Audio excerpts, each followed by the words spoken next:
enfant, je voyais, lorsqu'on prenait la voiture, je voyais défiler les cimetières militaires. Je disais, mais c'est quoi ces cimetières militaires? Et on m'expliquait, ben voilà, il y a eu la guerre ici. Et je me souviens être allé plusieurs fois sur les champs de bataille du Nord-Pas-de-Calais. Donc c'est rigolo, on fait coucou à ses cousins, on fait pan pan. Puis après, quelques années après, on se rend compte que c'est beaucoup moins drôle que ça et que des gens sont morts. Enfin, la guerre me trottait en tête.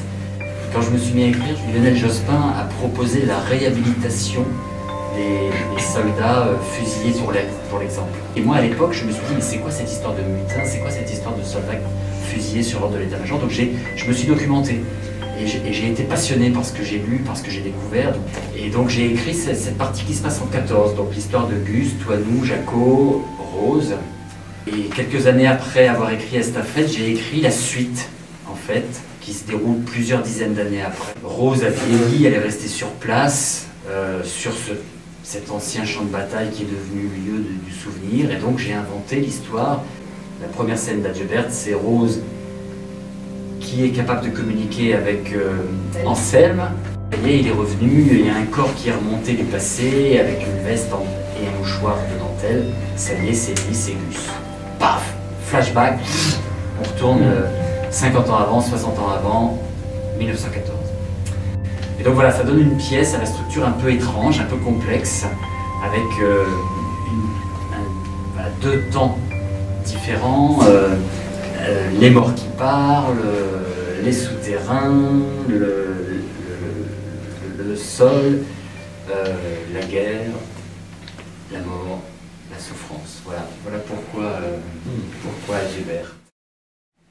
Peut-être je vais parler de toi, tu es du Nord, moi je suis alsacien. Ce sont deux régions qui ont connu très fort les deux guerres. Déjà ma grand-mère m'emmenait sur ces tranchées, me racontait plein d'anecdotes, d'histoires qu'avait vécu mon arrière-grand-père sur cette guerre. Ce qui nous a vraiment touché dans le texte de Luc, c'est qu'il ne nous parle pas des héros. En fait, il y a quelque chose qui nous a vraiment bouleversé, c'est que notre héros, c'est Gus. Et notre héros, c'est qui? C'est un homme qui n'est pas considéré justement aux yeux de la nation ou aux yeux du corps militaire, qui n'est pas considéré comme un héros mais comme un lâche, puisqu'il a reculé devant l'ennemi. Vous avez vu quand il s'est retrouvé dans la tranchée allemande, face à face avec cet Allemand, il s'est retrouvé face à son miroir, face à lui-même, et il s'est dit mais non, cette guerre-là n'a pas de sens pour moi, je ne peux pas la faire, et il est parti.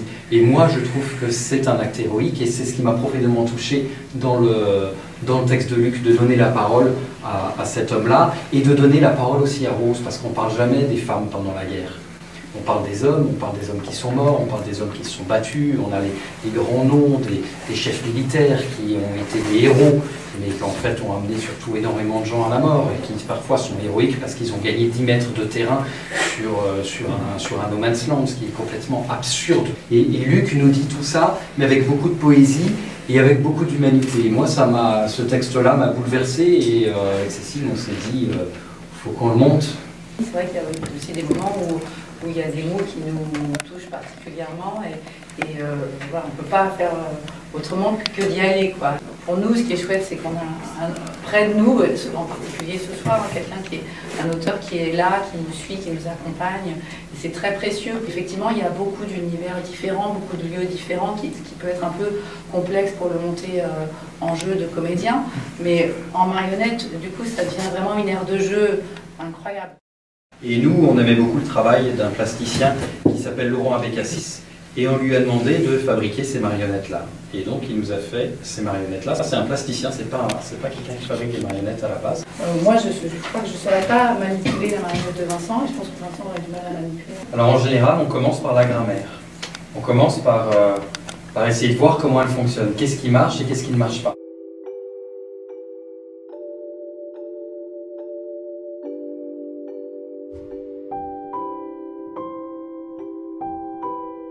Cécile et moi, on a une formation qui est un peu particulière. On ne vient pas de la marionnette depuis le départ. En fait, on vient du théâtre gestuel. Entre le théâtre et la danse, entre le théâtre et la danse, il y a vraiment une analyse du mouvement qui maintenant nous est précieuse pour la marionnette. Si je suis là, un comédien en scène, que j'entends un son là, toc, que j'y vais comme ça raconte quelque chose. J'ai un son là, je regarde là, j'ai un son là, j'ai quelque chose qui m'attire, j'y vais, mais en même temps il y a quelque chose qui me garde ici, Ça raconte autre chose. Sur des tout petits mouvements simples, comme ça, quand on décompose, quand on étudie le mouvement, et on rentre dans la pensée du personnage.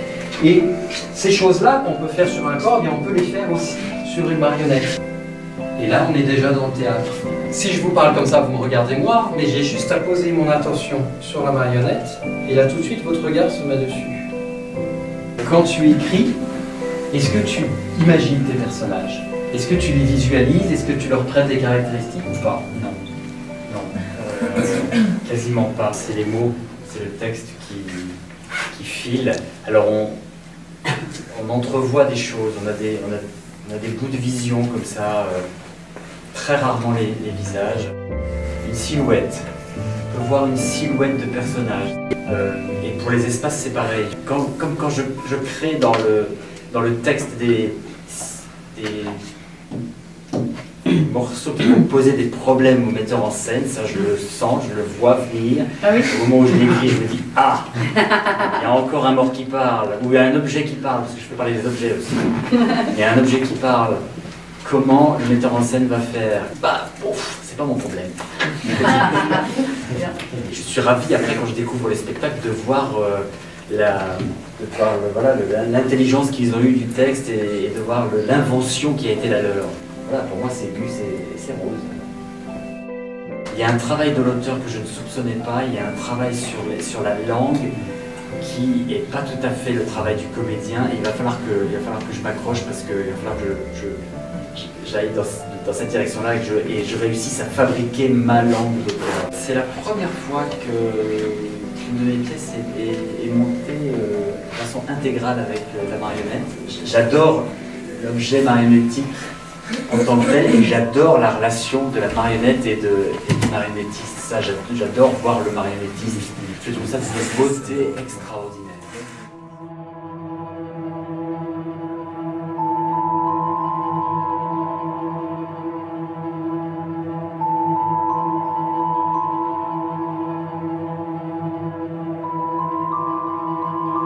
Je me réveille et ne reconnais pas ma chambre.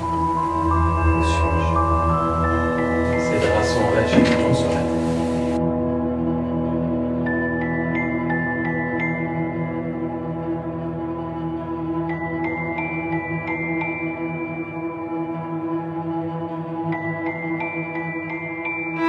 La part sonore était importante dans le spectacle, j'imagine que vous l'avez perçu. Et pour nous, c'est vraiment un élément dramaturgique à part entière. C'est-à-dire que ça nous intéresse vraiment de raconter des histoires avec le son. Le son en tant qu'élément dramaturgique.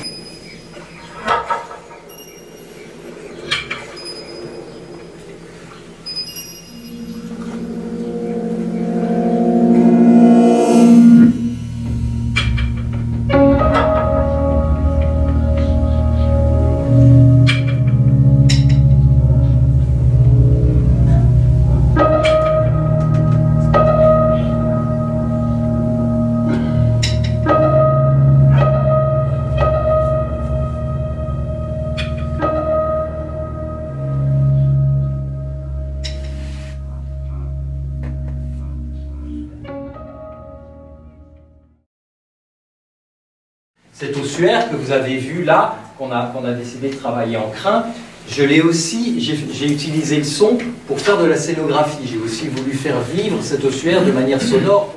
Ce sous-terre que nous propose Luc, pour moi, est un endroit qui m'évoque aussi quelque chose de très maternel. C'est presque le ventre, enfin la terre, on vient tous de la terre, on est né de la terre. Et les soldats morts, en fait, renaissent de cette terre puisqu'ils ressortent petits. Et donc il y a quelque chose pour moi de l'ordre de la matrice du giron maternel, il y a quelque chose de très vivant, donc j'ai voulu ajouter de l'eau. Ça, il va bien.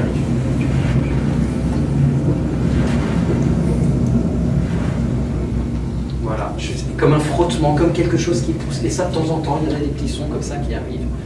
Et j'ai juste mis ça, voilà, ces trois éléments-là. Et évidemment, c'est très bas, c'est en tapis.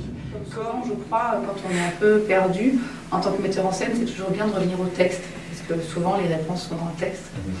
Là, en l'occurrence, pour nous, ça n'a pas été vraiment dans le texte en lui-même, dans le monologue, mais plus dans le travail d'écriture de Luc. Et moi, j'ai relu un petit peu la manière dont il parlait de son travail et de son écriture, où il disait qu'il se rendait compte qu'il écrivait beaucoup sur la faille. Et ça m'a beaucoup interpellée.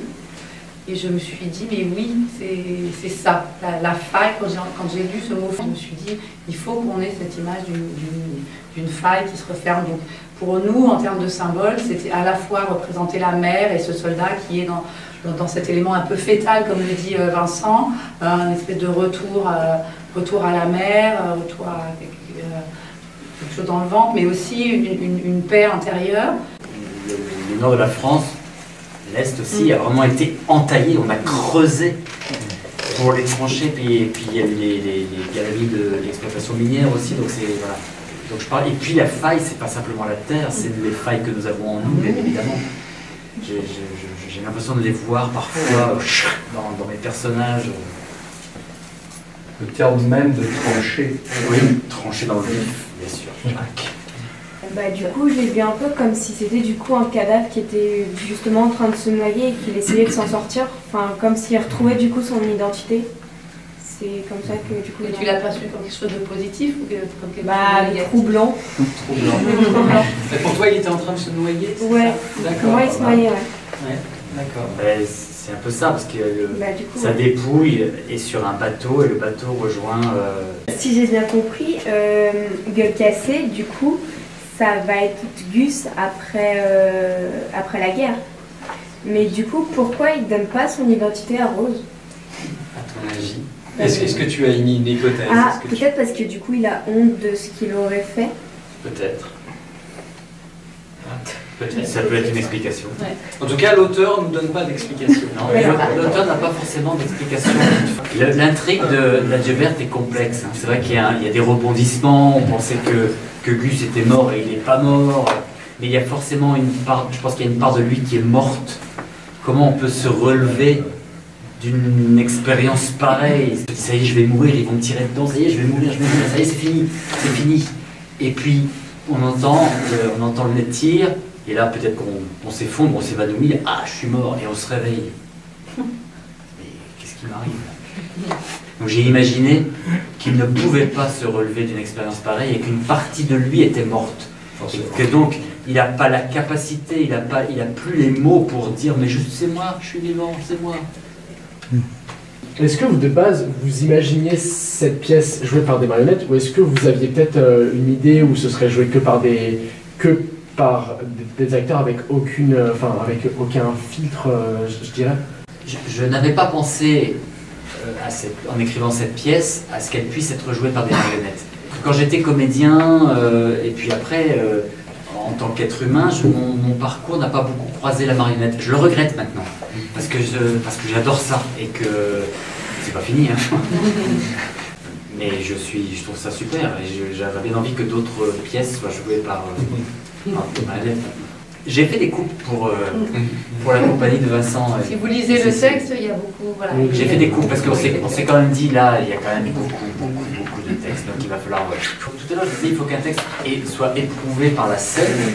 Là, c'est une façon de l'éprouver. Il y a peut-être des coupes que j'ai faites là, que je vais peut-être garder. Du coup, les décors, vous les aviez pas imaginés quand vous avez écrit le projet? Du tout. Du coup, c'était le travail des metteurs en scène. Tout à fait.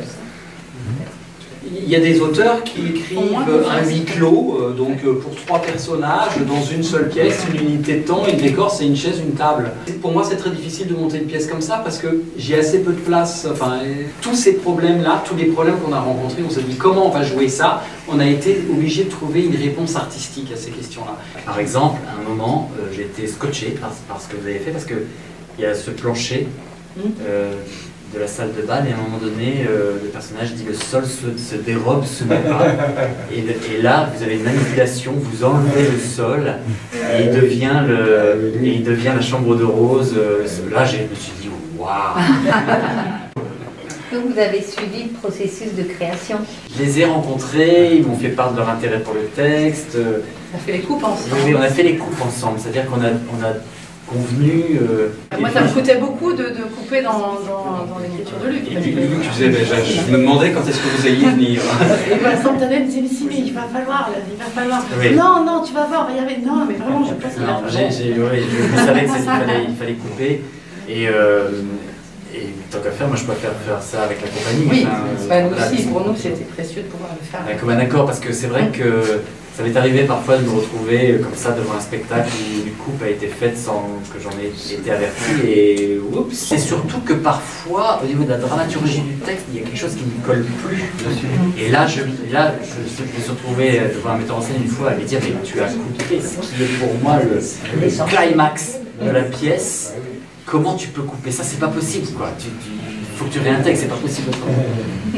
C'est une chance, je crois, Luc, que tu suis toutes les compagnies qui montent tes textes autant que tu peux, et tous les auteurs ne le font pas, et alors pour nous c'est précieux, mais vous imaginez pas à quel point c'est précieux, et du beaucoup de bonheur aussi. L'auteur tout seul, il est rien. Le metteur en scène tout seul, il est rien. Le comédien tout seul, ben, il peut être quelque chose, mais il vaut mieux qu'il y ait un œil quand même qui le regarde travailler pour lui dire bah, ça c'est bien, ça c'est pas bien. Donc c'est un travail collectif. Donc moi je fais partie de ce travail collectif aussi.